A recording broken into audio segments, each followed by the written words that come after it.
Many people know about Israel's influence and control around the globe, but most don't know how deep it is. This video is packed with information, so pay attention and try to keep up. Let's start on the surface. Piers Morgenstein. Piers works for Rupert Murdoch's Talk TV. Rupert Murdoch funds the Jerusalem Fund, which pays for illegal Israeli settlements in Sheikh Jarrah. In addition, Rupert Murdoch along with Jacob Rothschild also have shares in Genie Energy, which has deals in Israeli-occupied Golan Heights. Side note, Genie comes from Ginny, a weird name to call your company. Back to Piers, he also works with Norwood Charity, whose founder is Mendelssohn. He was the chairman of Labor Friends of Israel, and is the head of the Israeli lobby, the Abraham Accords. Jordan Peterstein works for Ben Shapiro, who is funded by Cape Technologies, whose CEO is Ido Ehrlichman, who is Israel's intelligence veteran.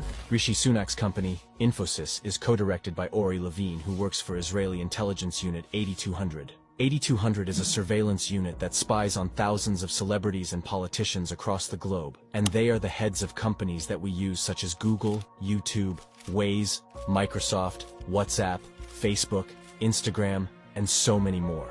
So how far down does the rabbit hole go? Take a look at this Monopoly board. You have 7-Up, Lay's, and Gatorade, among others, so no matter where you land, your money will go to PepsiCo. Then you have Walls, Ben & Jerry's, Magnum, etc. It goes back to the same owner, in this case, Unilever. Next, you have Nesquik, Kit Kat, Aero, among others. Your money is all going to Nestle. If you zoom out and put all these parent companies on the board, from Coca-Cola, Mars, Nestle, etc., the ones who have majority shares in the company are Vanguard and BlackRock. But it gets deeper. When we leave the packaged food and enter into the tech companies, we find Samsung, Apple, Facebook, etc., all owned by them.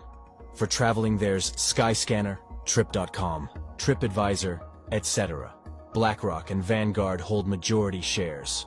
For the textile industry, you have Adidas, Nike, Louis Vuitton. Same companies have majority shares. For oil refineries, you have Shell, Exxon, BP, etc. For pharmaceutical, you have Johnson & Johnson, Biotech, AstraZeneca, etc. For vehicles, there's Audi, Toyota, Ford, etc. For the media, you have CNN, ABC, CBC, so on and so on. So let's make one final monopoly board. From food tech to clothing to media to oil to cars to big pharma to planes to weapons, governments, restaurant chains, cosmetics to mobile networks, the same two companies own everything. The red are the executives that are Jewish at these companies. So who owns BlackRock? The chairman and CEO of BlackRock is Larry Fink, who had this to say about the genocide happening in Palestine. I'm absolutely devastated by the horrific acts of terrorism committed in Israel. Over the past several days, BlackRock's primary focus has been on the safety and well-being of our colleagues.